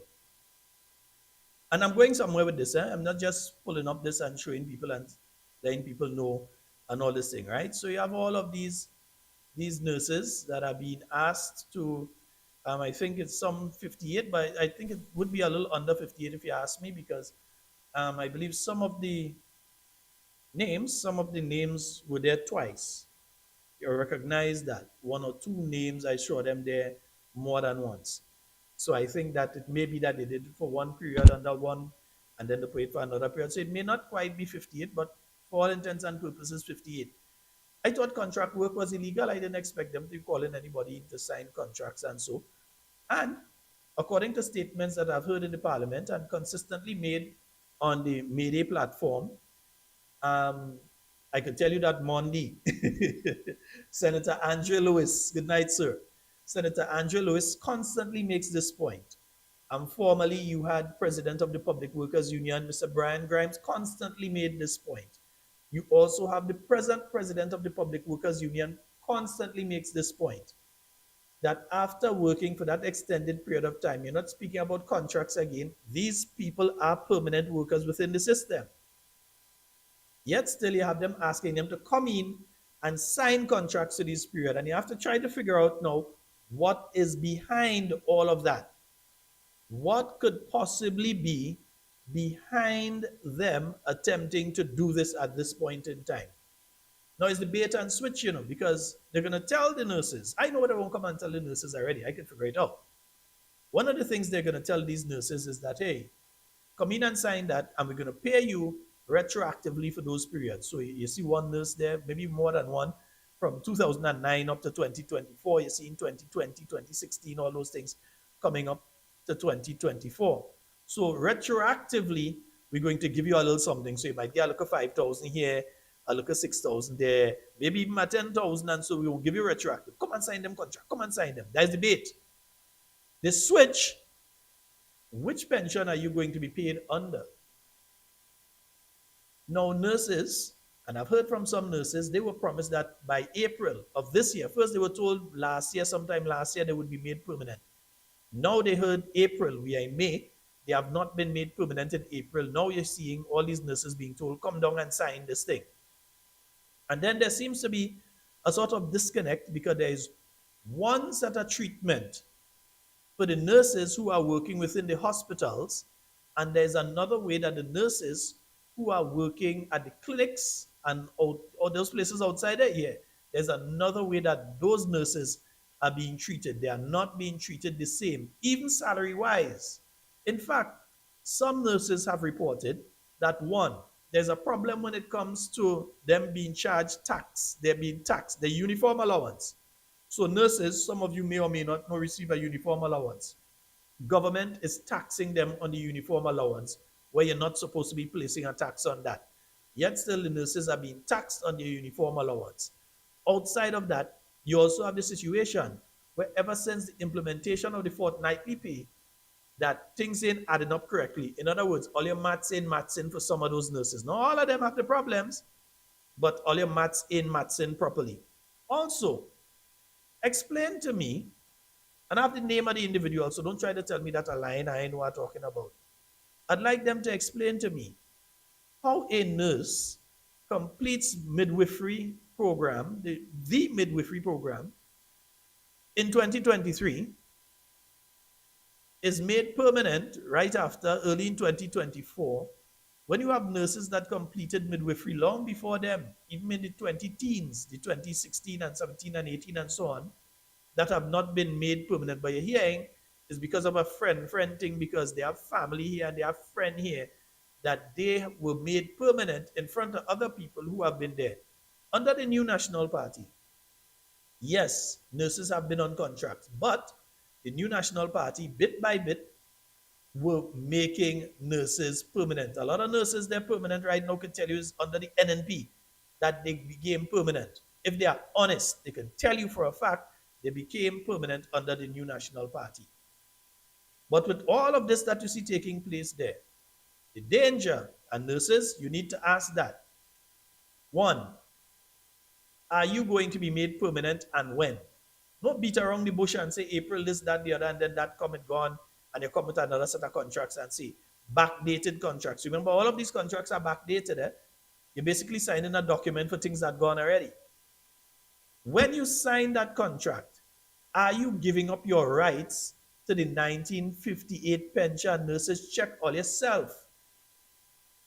When you sign these contracts, are you giving up your rights to the 1958 pension? Or are you going to start receiving, and or are you going to start paying, because some of you, I believe, may already be paying towards the new pension scheme? According to what you've heard, the President General of TAU, the former president of the PWU, and the present president of the PW state, due to the length of service that most of you, from what I've seen there, nearly all of you have served, you have to be considered as a permanent employee, not a contractual worker again, a permanent employee. And what we need to assess, and I think the union needs to do that, and probably the union lawyers need to do that and properly assess, is if the government is trying to pull a fast one on you. That you go and you sign this, and you're basically signing away your rights to the 1958 pension. Yeah? You have to go now and find out if that is the case. Don't just sign and say you sign. Yes, you might sign, because here's what, you may sign. You may receive retroactive money. It may sound nice. So you may get a 5,000 now. You might get a 10, 15,000, 20,000. You may get it now. $20,000 in your bank account. Because you sign. You get paid retroactively back to 2009, 2016, whatever. You get it. But on the other end now, when the time comes to retirement, you're not going to be benefiting from the 1958 pension, which legally you should be benefiting from, not the new pension scheme, unless you want to make the decision you don't want to go under the 1958 and you want to go under the new one, which I don't even think you might even have a choice in. So be very careful, and I would say speak to your union. Speak to your union and find out what is going on, because right now all you're hearing for the nurses, promises, promises, promises, promises. We go do this, we go do that, we go do the other. Yeah? Promises, promises, promises. So you have to find out what is taking place. Yeah? When you sign that, if you sign it. Are you giving up benefits? Because you very well may be. Are you giving up benefits? Are you giving up your 1958 pension that your union, and I know they've been trying to break you all away from the union as much as possible. Yeah? They've been trying their very best to get you all separated from your union and dealing with them and them alone. Is it a case where, as your union says, you should be permanent and you should be under the 1958 pension? Or is it a situation when you sign that, You sign away your rights to the 1958 pension, and you now have to deal with the contributory one, where you have to lose part of your salary to pay towards the pension. So you're now getting into the contributory pension, yeah, and you lose your rights to the 1958 one, and you're not considered a permanent worker. You still might find yourself getting a contract again going into 2026 or 2027, 2028. When this administration made various promises, yeah, they made various promises to you in relation to these things, you know. I remember them, you know. We supposed to be able to speak to power with authority. If you're doing wrong, we're supposed to tell you you're doing wrong and you have to fix your ways. You can't threaten my job. They can't threaten me job, and that's why we don't want this contract thing, because they're abusing it, brothers. Just remember, the individual speaking there most likely has a contract right now. But anyway, let me hear. Just now before I take the caller.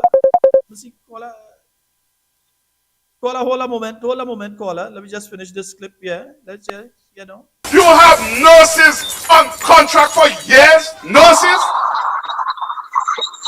Yeah, we have nurses on contract. Let me hear again. on contract for years. Nurses. Are we not enough? You have teachers on contract for years. Are we not enough? And Grenadians, we taking that? We're not taking that again.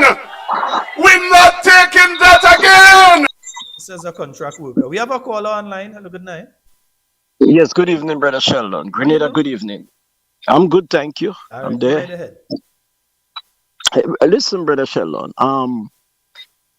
Let this government of Grenada, right? Let the government of Grenada sit down on the laurels and try to take America, the American authority, for a jolly good ride. That to mean that the Cubans here in Grenada now, they are serving well. I studied in Cuba, so I know what I'm talking about. They are very, very professional in all that they do. But if you realize what's the world take on Cuba, especially the capitalist and imperialist states, right? Now, they want to totally destroy the Cuban potential and all of that, yeah? But the sad thing is that a lot of the persons who are involved in this administration, they are pro-Cubans. They love the Cubans, they say, right? Let me take back on that and say this, that they say that they love the Cubans, right? They're doing a good job. But here is the American authority laying down rules for us. And they said that any government in the world have anything to do with Cuba and anything to do with China in terms of trading and ambassadorial activities and all of that, that they don't want to have anything to do with them and they would put sanction on them. Mm-hmm. Now, if our Prime Minister, the Honorable Deacon Mitchell, and the Foreign Minister, Mr. Andal, would think that because they went to America in the DC and sat with the gentleman, maybe laugh and drink wine or whatever they might have done, right? And wouldn't think that the federal authority, the federal of the United States of America, who is responsible for immigration and all of that, and the FBI or the CIA are not looking at Grenada. Let them think again. Now, we said it the other night, you said it tonight, that all of the travel, movement and activities would be destroyed. They would not be able to go to the United States of America, right? Maybe even pass through to go to Canada. They cannot do that because of the sanction, because of the decision that President Trump has made. Right? No, the other thing is that with regards to the transportation board and all of that, it's no problem having people from diaspora, working. I mean, come on, that is not what we've been promised. right? They have promised the Grenadian, especially the youth population, the youthful population, that they would be the ones who would be directing, they'd be the ones who would be doing all of these things that they're talking about today, that giving other persons the ability. Watch me. Young persons, open up your understanding, open up your heads, listen, open your ears, listen to our government, listen to where this thing is heading. You need to hurry up if you're not yet registered. You need to, because if you allow them to go further, if you leave a fish out of the water for too long, it will start rotting, and it's going to start rotting from the head. So you need to do what you have to do and get the new national party back into office. That is the wisest counsel that I could give you at this time. And you see, This government, that is why what yes, we started with the political leaders speaking about the electoral system is so important. You may yes, very sir. well have lots of young people that are so minded, but the problem remains that when they go to register, the system down. Right, right, exactly. And one short, quick thing, a burial came and went, right?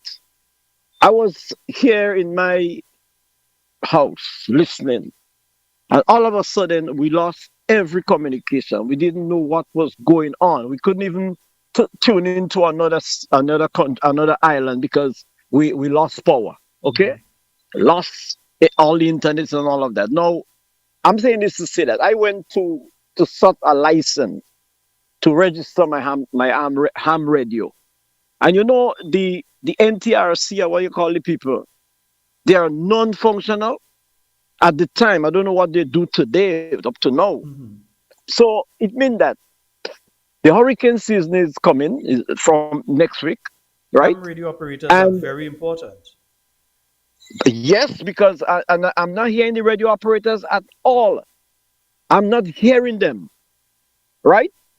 We're going to end up in a situation again, a communication crisis where nobody would be able to communicate. Well, I know one brother who has all his equipment, everything set up.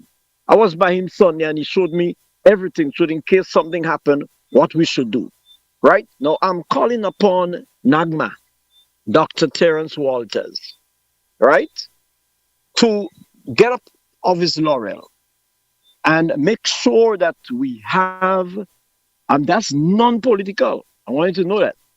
Make sure we have a good system in place whereby we can communicate. Even the police communication went down. I'm not guessing that. It went down. It was not operative. And even up to now, we were supposed to have, they're supposed to call out meetings and so on already because the season is coming on us. I've heard nothing. I don't know if you heard anything, but I've heard nothing with regards to I haven't heard nothing. anything in relation to that. What I could tell you is that there is a tropical wave approaching Grenada. Okay. It's expected to pass across the islands of Grenada, Carriacou tomorrow afternoon. My goodness. So expect a little bit some rain tomorrow. Expect some rain, some scattered showers, chances of thunderstorms, and you know what that usually So, brings with it? The possibility of flooding, landslides, a and so on. Florida. So, Brother Sheldon, what's going on in Carriacou right now? I'm not hearing anything. What's going on? Well, you can't hear God. anything if nothing happening. So Oh my goodness. And anyways, now lots of listen. bravado. That's what's going on over there. Oh boy. Have a good night here, brother. All right, thank you. Have a good night. Yeah. Yeah, a lot of bravado. Yeah, so I just saw a note there from a friend of mine that was saying that there's a possibility, although there is significant amounts of Sahara dust that is around, that may limit the amount of rain. So even though the system is passing through, it may not be as intense as it could have been because the dust is going to affect it. But it will be traversing through the islands tomorrow afternoon, most likely. Expect a bit of rain and that sort of thing. All right, folks, yeah, we quickly coming to the end of tonight's program. I was willing to stay a little later, but like, are they ready to go? Yeah, like, are they ready to go and think, man, because, Let me see if I can find something. So a couple things to play before I go, because them nurses being asked to come and sign contract. Yeah, them nurses being asked to come and sign contract. Wait, don't qualify, what happens to them? They remain on contract work. So what has to be addressed is the fact that the government has to end this contract work, absorb the employees because they are doing jobs that are normal, customary, and required. Let's take, for example, a cook in a school. If you have a school feeding program, that job is required indefinitely. There is no reason to put a cook on a contract work. Right. And remember, when you put her on contract work, she has no pension. She has no chance of getting health insurance. She has no chance of buying life insurance because the incomes are very low. Yep. Right. And if you go to buy these things, they will say to you, well, we have no guarantee that you will have a job 6 months from now or 12 months from now. And so no one wants to deal with you from a financial perspective when you're in that position. Right. And I'm saying the job of the citizens, of the government, is to fight for its citizens, to protect its citizens, to encourage its citizens to be independent, not dependent, not vulnerable. So that is the challenge we face. And I'm saying it is solvable by the stroke of a pen. Yep. And let me make this further point. No, it is solvable by a stroke of a what? Okay, it is solvable. The situation with contract workers. That is the challenge we face. And I'm saying it is solvable by the stroke of a pen. Yep. And let me make this further point. It is actually illegal. The Employment Act clearly says that you cannot put someone on a fixed term contract, meaning these short term contracts, when the position they are filling is an indefinite one. So the government itself is breaking the law. Okay, yeah, he knows that. All right, okay, good. I didn't think he knew. I was just making sure, you understand? I was just making sure that he knew about this situation, because we know that certain promises were made. Employment. And NDC government will put an end to contract workers in the public service as soon as it takes office. As soon as it takes office, folks, so maybe they didn't take office yet. But anyway. There is no need for a parallel public service in Grenada. All workers will be given permanent status. This will allow these workers to enjoy the same benefits that a current public servant now enjoy. We will also ensure that all workers benefit from pension and gratuity once and for all. Pension and gratuity, but which pension? And that is what I'm telling the nurses. Be very careful. I'm not saying don't go and sign something. I'm not saying go and sign something. I'm saying look for the guidance of your union in relation to this matter. You may very well be signing away your 1958 pension.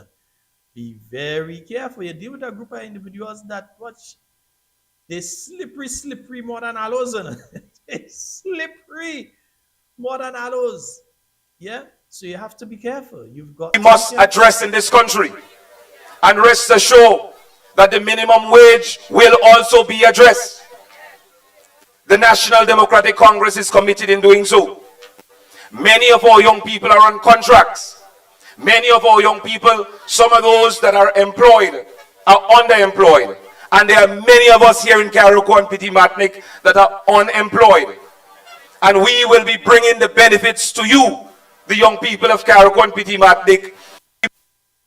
Yeah, young people of Carriacou and Petit, in fact, I know young people in Carriacou and Petit Martinique, most of them end up living in the States and them kind of place and thing here right now. They go, yeah, right? Yeah, it have some in one or two. But most of them end up leaving, and so, yeah, nice, yeah. But they say a lot about contract work, but they're asking them nurses to come in and sign contracts right now. Yeah, just remember, that's what they're asking the nurses to come in and sign. The same thing that they say is illegal, they're asking the nurses to come in and sign the illegal document again. I am not saying to any nurse, don't go and sign. Yeah, I'm not saying don't come and sign. Yeah, the following staff members are asked to report to the cabinet office. Like, pull it down a little bit so that they can see what it is. Yeah, it's nice, right? The following staff members are asked to report to the cabinet office on Friday, 30th May, 2025 from 9 a.m. for contract signing for the dates stated hereunder. These contracts were previously shared with individuals sometime last year for review. Yeah, so these individuals have to go in and sign a contract, and you saw the full list of individuals, you know, we had the list of individuals and so on that had to go in and sign. I would say to you all, check with your union, check with your lawyers. Don't just go and sign anything just so. Check with your union, check with your lawyers. All right?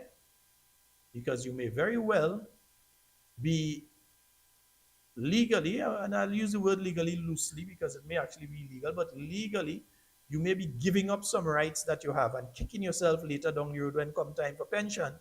When you see others receiving a much higher pension than you're receiving, meanwhile you're receiving, you understand?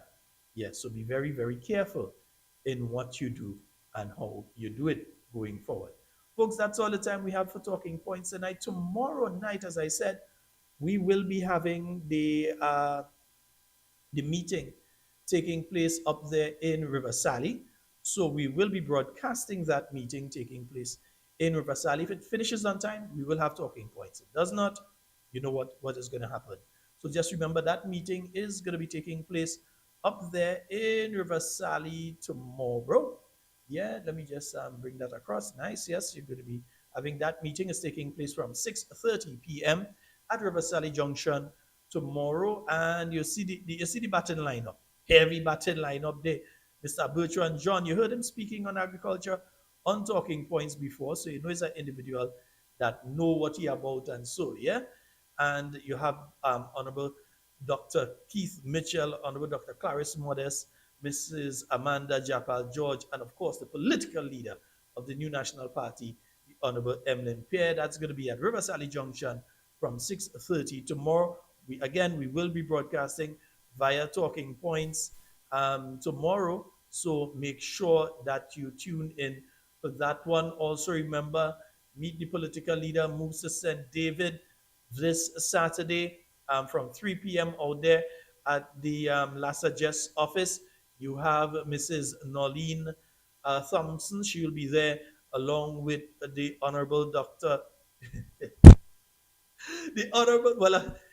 Listen, political leader, time for you to finish the thing, so I could just use the doctor and done because it's nearly there, But the Honorable Emlyn Pear will be there. She's doing her doctorate. Will be there as well. So that's at the party office in Lassa Jess. Free food, drinks on sale. So head on out to that one this Saturday. The Afterwork Lime this Friday. Don't forget the Afterwork Lime taking place out there in Tempe. All right. And it starts from 4 p.m. free entry, food and drinks on sale, games and so on. You want to donate? You could donate right there when you go on up to the activity at the New National Party headquarters this Friday, the Afterwork Lime. Remember the breakfast for St. George Northeast, stencil it in into your documents that on the 14th of June, you're going to head on up to Nick's shop in Bolio from 6 a.m. and get your wonderful breakfast. Also stenciling Saturday, June the 21st, for those of you in New York, you're heading to 1963 Utica Avenue, Brooklyn, New York, 11234, and you're going to an exquisite affair. Remember, dress to impress and zest. All right, you're heading there from 9 p.m. Right, so you're heading out to that particular one. St. Andrew Southeast Youth they have their activity this Saturday as well. So after your Lyman St. David, you go home, you take a nice little rest and so, and you're heading out to support the youth out there in Telescope. So you're going out, you're supporting Friday, going to the New National Party headquarters. On Saturday, for 3 p.m., we're going by Sister Nolene in St. David. When we finish by Sister Nolene, we're going home, take a nice little change, a bathe and thing, and we're heading up to St. Andrew Southeast Telescope for the youth activity day, cocktail and dance at Mega Sports Bar in Telescope of the St. Andrew Southeast Youth Arm.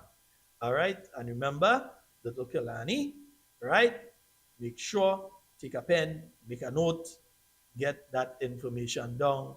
We're going to put it up every night. You're going to have the opportunity to get it every night. Folks, that's all the time we have for Talking Points tonight. We're way past our time. All the time we have for Talking Points tonight. So we are out. Love each and every one of you, and everything you say and do, do it safe and secure. Want to be speaking to and with you, and definitely not about you. Let me see if I can find a tune for us to go with. Woo! I don't know. Let's hear it for the man, Wizard. Thank you. Bam, bam, bam, bam. Oh, Lord, Lord, Lord.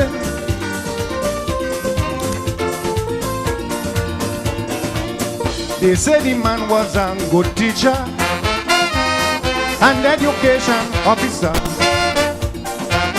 very loyal to his profession. He loved to give information. But since he become Prime Minister, oh, what a complete turnaround. I don't know if it's mental pressure. The man get like a real dum-dum. And anything you ask him, I don't know. One answer you get him, I don't know. How much you be stretching, I don't know. When IMF coming, I don't know. The ship of state sinking quite rapidly.